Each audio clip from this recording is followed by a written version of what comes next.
ఉందని చెప్పడము, లేదంటే దాంట్లోంచి బయటికి రావడానికి మనకి పూర్తిగా నిజం చెప్పకపోవడం లాంటివి అయితే డెఫినెట్గా జరిగింది. మీరు వచ్చి సినిమా ఇండస్ట్రీ వచ్చి 20 ఇయర్స్ అయిపోయింది. నాకు తెలిసి ఎప్పుడు ఖాళీగా లేరు నవదీప్. ఎందుకంటే తెలుగు, తమిళ సినిమాల్లో యాక్ట్ చేస్తూనే, అట్లాగే బుల్లితెరలో కొన్ని షోస్ చేస్తూనే, ఏదో ఒకటి చేస్తూనే, బిజినెస్లు చేస్తూనే, ఇంకొకరు ఎప్పుడు ఖాళీ లేడు.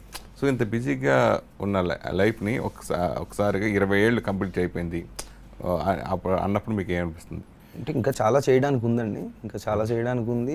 ప్లస్ అంటే 20 అయిందా 10 అయిందా అనే దానికంటే నేను పర్సనల్గా ఆలోచించుకున్నప్పుడు ఏం నేర్చుకున్నాం, మనం ఏం తెలుసుకున్నాం, హౌ ఆర్ వి ఇవాల్వింగ్, అంటే నిన్నటికంటే ఈరోజు ఎలా బెటర్గా ఉన్నాం, ఈ రోజు కంటే రేపు ఎలా ఉండాలి అన్న కాన్స్టెంట్ గ్రోయింగ్ ప్రాసెస్ అనేది ఈ మధ్య ఒక లాస్ట్ 4-5 ఇయర్స్ నుంచి ఆ మెంటాలిటీ వచ్చింది. కాబట్టి కొంత పీస్ ఆఫ్ మైండ్ అనేది అయితే డెఫినెట్గా ఇప్పుడు ఉంది. అంటే కెరియర్ బిగినింగ్లోనే ఏదో గోల్ ఉంటుంది కదా ప్రతి మనిషికి, ఏదో గోల్ తోటే మనం అడుగు వేస్తూ ఉంటారు కదా.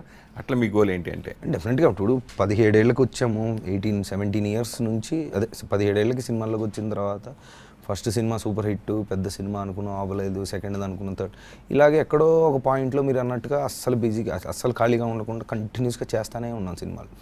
తర్వాత ఎక్కడో ఓకే కమర్షియల్ సక్సెస్ లేక క్యారెక్టర్లో, లేదంటే ఓకే ఉన్న వాటిల్లోంచి బెటర్ చేయాలేమో మనం, లేకపోతే కనపడమేమో, ఇలాంటివి ఏవో వస్తూ ఉంటాయి. ప్లస్ మనకి గైడెన్స్ అనేది ఎప్పుడు ఇంటర్నల్గా వచ్చింది తప్ప, అప్పుడు బయట ఒక ఫ్యామిలీ, అంటే ఫ్యామిలీ ఉన్నారు సపోర్ట్, లేరని కాదు, ఇండస్ట్రీకి సంబంధించి అంటే కెరీర్ వైజ్గా ఇప్పుడు ఫ్యామిలీస్ ఉన్నప్పుడు ఉండే సపోర్టు అది పెద్దగా మనకి అంటే ఆ సెక్షన్ నుంచి రాలేదు కాబట్టి అది లేదు. బట్ అదర్వైజ్ మా ఫ్యామిలీ ఎప్పుడు సపోర్టివ్గానే ఉన్నారు. గోల్ అనుకుంటే డెఫినెట్గా సినిమాలు కమర్షియల్ సక్సెస్ రావాలి అనే థాట్ ప్రాసెస్లోనే ఉండేది. ఇప్పుడు ఓకే, ఇప్పుడు కమర్షియల్ సక్సెస్ అనేది కంటే బెటర్ మీనింగ్ఫుల్ సినిమా చెయ్యాలి, ప్రేక్షకులకు దగ్గరగా ఉండాలి, ప్లస్ మన పర్సనాలిటీ ఏంటో ఇప్పుడు జనాలకు తెలుసు కాబట్టి దాన్ని నీట్గా మన ఇంటెన్షన్ కరెక్ట్గా పెట్టి బెటర్ ఫిల్మ్స్ చేయాలనేది ఇప్పుడు గోల్.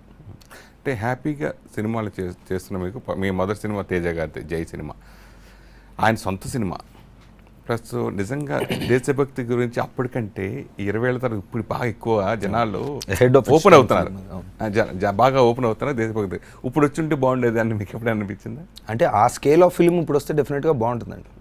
అంటే అప్పుడు హెడ్ ఆఫ్ ఇట్స్ టైం ఏమో అనేది డెఫినెట్గా ఉంటుంది. ఆ మ్యాగ్నిట్యూడ్ అంటే ఆ technically very forward film, plus Teja గారు టెక్నికల్గా ఎంత స్ట్రాంగ్గా అందరికీ తెలుసు.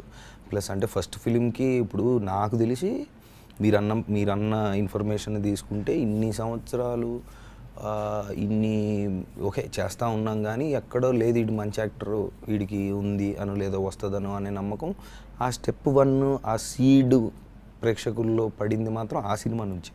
ఫస్ట్ సినిమాకే ఆయన అంటే ఒక పర్ఫార్మెన్స్ ఎక్స్ట్రాక్ట్ చేయించారు అనుకోండి, లేదంటే బాగా మీ మదర్ క్యారెక్టర్ కూడా బాలీవుడ్ చాలా బాగా ఉంది. అది డెఫినెట్గా that is the seed of my entire career అండి. డెఫినెట్లీ సక్సెస్ రాకపోతే అసలు తట్టుకోలేము.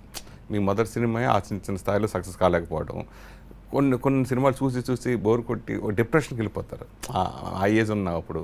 అలా మీరు దానికి గురి కాకుండా, లోన్ కాకుండా బయటకు రావడానికి ఏంటి మీరు అంటే మీరు అన్నదేనండి, ఖాళీగా ఉండకపోవడం, ఎప్పుడు కాన్స్టెంట్గా వర్క్ ఏదో చేస్తూనే ఉన్నాను. అండ్ ప్లస్ ఒక రకంగా నేను ఫెయిల్ అవ్వలేదు ఎక్కడ.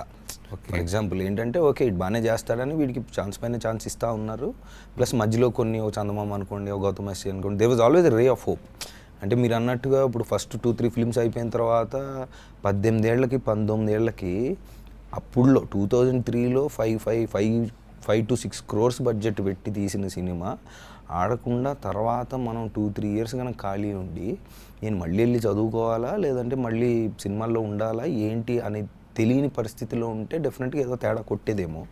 బట్ నాకు ఎప్పుడు ఆ ప్రాబ్లం రాలా. అంటే కాన్స్టెంట్గా దాని తర్వాత సెకండ్ ఫిల్మ్ వాస్ ఇప్పుడు నేనున్నాను, నాగార్జున గారి కెరీర్లో బిగ్గెస్ట్ హిట్ ఆ టైంలో, వేణాదిత్య గారు నెక్స్ట్ ఇమీడియట్ సినిమా అనుకోండి, లేదంటే గౌతమ్ ఎస్సీ తర్వాత బాగా ఆడింది. సో ఎక్కడికక్కడ there was always a ray of hope. And నాకు I was always received positively as an actor. So నాకు ఆ ప్రాబ్లం రాలేదు ఎప్పుడు.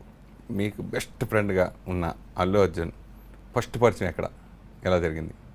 గుర్తులేదండి. అప్పుడెప్పుడు సో బిఫోర్ ఆర్యా 2 ఎప్పుడో చిన్నప్పుడు ఫస్ట్ రోజు గుర్తులేదు, కానీ నాకు శిరీష్ పరిచయం, శిరీష్ దాని తర్వాత అలాగే ఎక్కడో కామన్ ఫ్రెండ్స్ సందీప్ అని ఇలా కలిసి. మీ ఇద్దరు బాండింగ్ ఏంటి అసలు?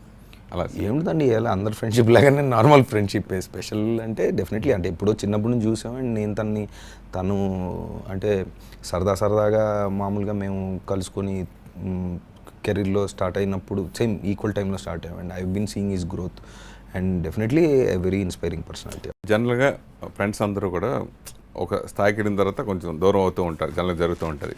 సో బన్నీ మీరు బిగ్ ఫ్రెండ్స్ అయితే బన్నీ ఊహించిన స్థాయిలో ఇప్పుడు పాన్ ఇండియా బిగ్ స్టార్ అయిపోయాడు. సో అది మీకు ఎప్పుడు మీ ఫ్రెండ్షిప్కి అడ్డంగా కాలేదా? అసలు ఎప్పుడు రాలేదు ప్లస్ అతను అంటే ఇన్ఫ్యాక్ట్ తన సైడ్ నుంచి ఇప్పుడు నేను సర్లే బిజీగా ఉంటాడు కదా నేను ఎప్పుడు అనుకున్నా సరే తను ఒక 10-15 ఇయర్స్ బ్యాక్ 20 ఇయర్స్ బ్యాక్ ఉన్న గ్రూప్స్ని ఇంకా యాక్టివ్గా పెట్టి అప్పుడప్పుడు తనకు టైం ఉన్నప్పుడు కలవడం అండ్ పర్టికులర్గా ఈ మధ్య కూడా రీసెంట్గా కూడా ఒకసారి జరిగింది. So he makes that effort అండి. సో అది తన పర్సనాలిటీలో ఎప్పటి నుంచో ఉంది. అదే మనుషులు స్థాయి మారచ్చేమో కానీ పర్సనాలిటీ మారదు, మారకూడదు ఐడియల్గా అయితే. మంచి మనుషులు మామూలుగా అంటే ఇంటెన్షన్ బాగున్న వాళ్ళు అయితే అలా మారదు, తనది ఎప్పుడు మారదు. ఓకే, అల్లు అర్జున్ నీ బలమా బలహీనత? డెఫినెట్గా బలమే అవుతారు కదా, ఇన్స్పైరింగ్గా ఉంటాడు and then I know he's there. So డెఫినెట్గా బలహీనత ఎలా అవుతారంటే బలహీనత అయ్యే ప్రసక్తి లేదు. ఓకే, అరవింద్ గారు కూడా మిమ్మల్ని బాగా ఇష్టపడుతూ ఉంటారు, ఎందుకు అలాగా? అంటే చూశారు కదండి, చిన్నప్పటి నుంచి చూశారు. ప్లస్ నాకు పర్సనల్గా సీ స్పేస్ అది పెట్టినప్పుడు కూడా పిలిచి డెఫినెట్లీ అంటే మీ ఇంటెన్షన్ బాగుంది, ఏం సపోర్ట్ కావాలన్నా చేస్తామని చెప్పారు. ఇప్పుడు అప్పుడు కూడా చాలా ప్రాజెక్ట్స్ చేశాను. సో అది ఉందండి, అది ఎప్పుడు ఉంటుంది, సపోర్ట్ ఎప్పుడు. అంటే హ్యాపీగా ఆర్టిస్ట్గా కొనసాగుతున్నారు, హీరోగా చేసుకున్నారు, మంచి క్యారెక్టర్ చేయడం కంటిన్యూ చేస్తున్నారు. పబ్ బిజినెస్లోకి ఎందుకు రావాలనిపించిన ఆలోచన ఇప్పుడు వచ్చింది మీకు అసలు? అంటే అది యాక్చువల్లీ ఫ్రెండ్స్ కలిపి పెడుతున్నప్పుడు స్టార్ట్ చేస్తున్నప్పుడు నేను కూడా కన్స్ట్రక్షన్ అదంతా చూసినప్పుడు ఇట్ వాస్ డెఫినెట్లీ అంటే ఆ బిజినెస్ లాస్ట్కి ఇప్పుడు మన హైదరాబాద్లో జరిగిన సిట్యువేషన్స్ వల్ల దానికి వచ్చిన పేరు అనేది పక్కన పెడితే అప్పుడు అది it was ahead of it's time and ఆ పర్టిక్యులర్ ఏదైతే ఆ మ్యూజిక్ ఇండస్ట్రీలో ఉన్నామో దానికి ఒక సపరేట్ ఫ్యాన్ బేస్ ఉంది, దానికి ఒక సపరేట్ చరిత్ర ఉంది. అంటే ఈ సబ్జెక్ట్ పక్కన పెడితే ఆ పర్టికులర్ మ్యూజిక్ ఫీల్డ్లో మేము చేసిన